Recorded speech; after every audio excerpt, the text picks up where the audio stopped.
You are now at the spot of one of the most renowned charges in military history. Immediately to your left is the high water mark of the Confederacy. It's called the high water mark because it marks the greatest point of Confederate military achievement during the entire war. The Southern cause reached its zenith here when the tides of war shifted against the Confederacy. This was the last time Lee would have the men and resources to strike a decisive blow against his enemy on Northern soil. The losses suffered here at Pickett's charge and at Gettysburg overall would condemn Lee and the Confederacy to a defensive struggle that eventually ended in surrender at Appomattox Courthouse, Virginia in 1865. Pickett's charge was not Lee's first plan. Remember, the Union Army had derailed Lee's first plan by launching an early morning assault against General Ewell's men over on Culp's Hill. With Ewell's men already engaged, Lee needed to devise an alternative plan of attack. That alternative would come in the form of a massive frontal assault, later known as Pickett's Charge. The plan called for parts of 4 divisions, some 12,500 soldiers, to march from Seminary Ridge across nearly a mile of open field and converge on the clump of trees to your left surrounded by the iron fence. Concentrating on this point, the fresh troops of Pickett's division, with portions of 3 other Southern infantry divisions, were supposed to overwhelm the enemy, drive them from the center, and split their forces in 2. Lee knew, however, the work of dislodging the Union Army would not be without cost. His men would have to march across nearly a mile of open fields, exposing themselves to an absolute hailstorm of cannon fire before they reached their objective.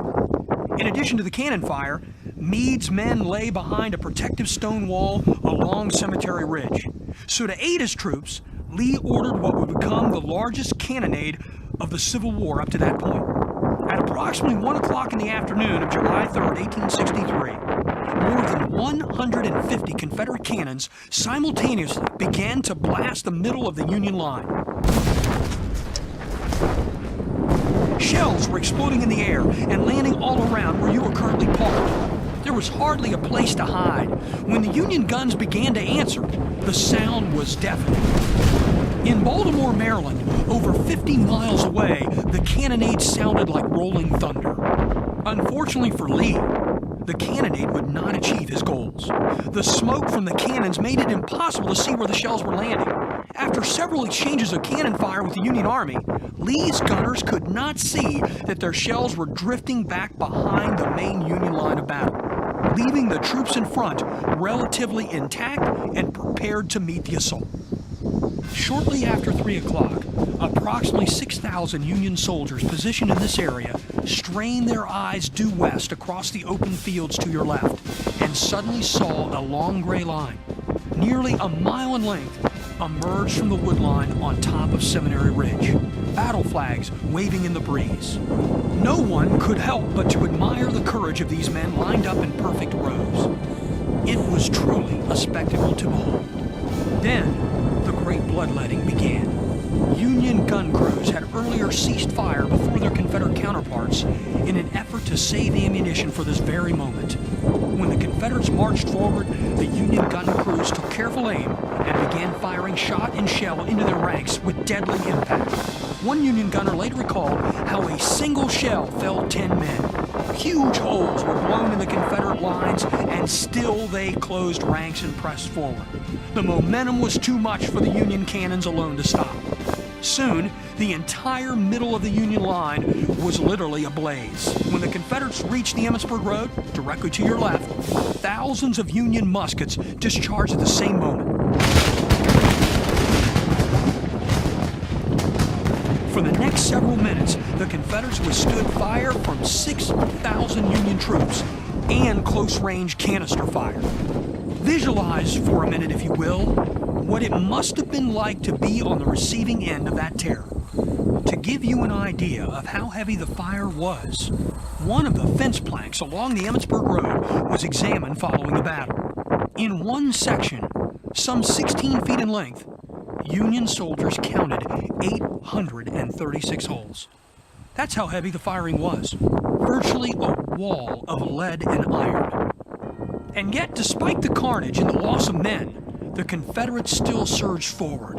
Eventually, they reached the small stone wall to your left, the section in the front right where the wall makes a 90-degree angle. Where the two walls meet was called the angle. And as you remember from the peach orchard, angles are dangerous because they can be attacked from two sides. That is exactly what happened here. Converging from both sides, the Confederates overwhelmed the Union soldiers' position there, forcing them to fall back. Now suddenly, the Confederates had the protection of the stone wall and could fire at the Union troops exposed in the open.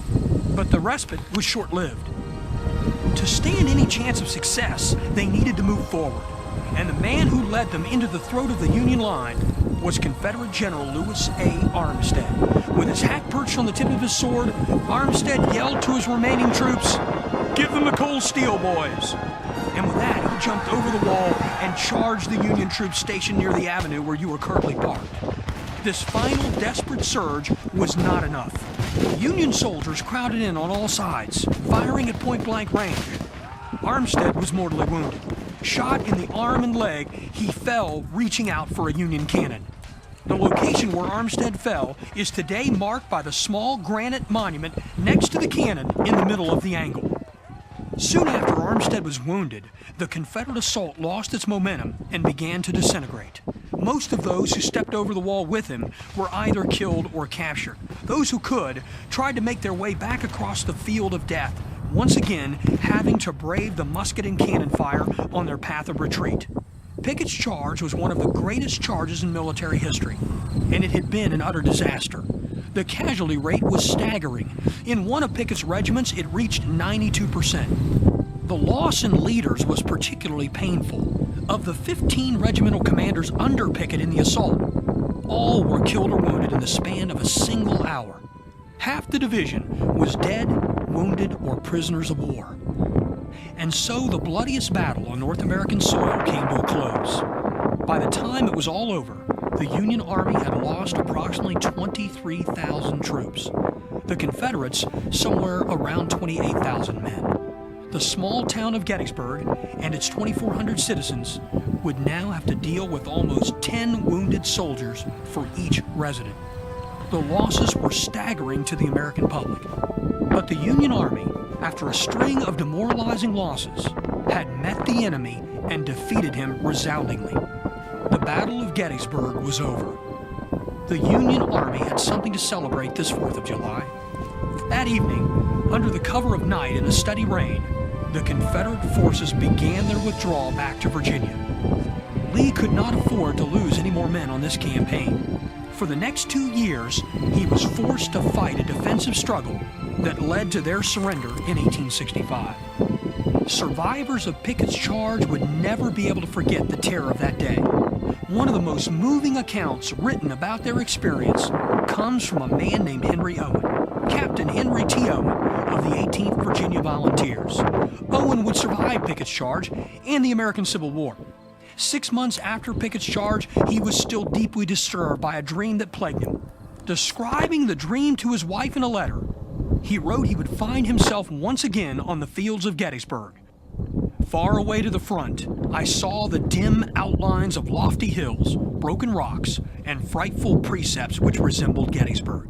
As we advanced further, I found we were fighting that great battle over again, and I saw something before me like a thin shadow, which I tried to get around and go by, but it kept in front of me, and whichever way I turned, it still appeared between me and the enemy.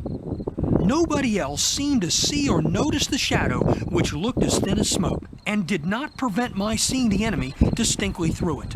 I felt troubled and oppressed, but still the shadow went on before me. I pushed forward in the thickest of the fray, trying to lose sight of it, and went all through the Battle of Gettysburg again, with the shadow forever before me and between me and the enemy.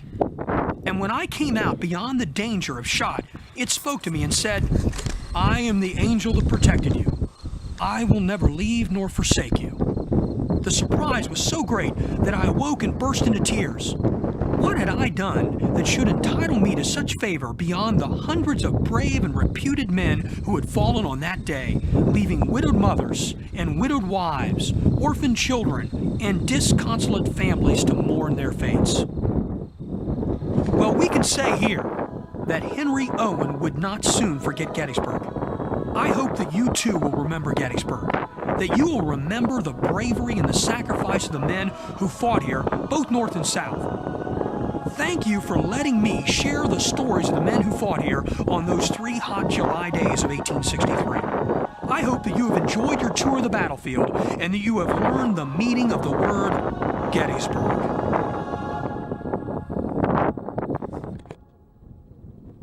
This concludes your Travel Brains audio tour.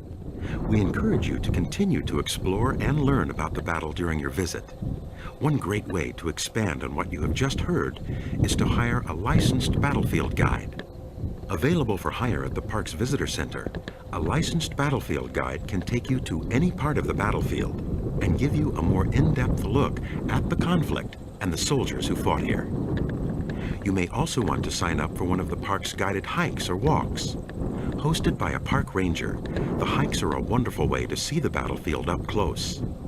These and many other informative programs and exhibits can be found at the Park Visitor Center, which makes it a perfect place to start your visit. When you are there, be sure to check out the museum and the bookstore. Both have an extensive collection of informative material on the Battle of Gettysburg and the American Civil War. On behalf of Travel Brains, we hope you have enjoyed your visit and that you'll choose Travel Brains when you want to get the most out of your next travel experience.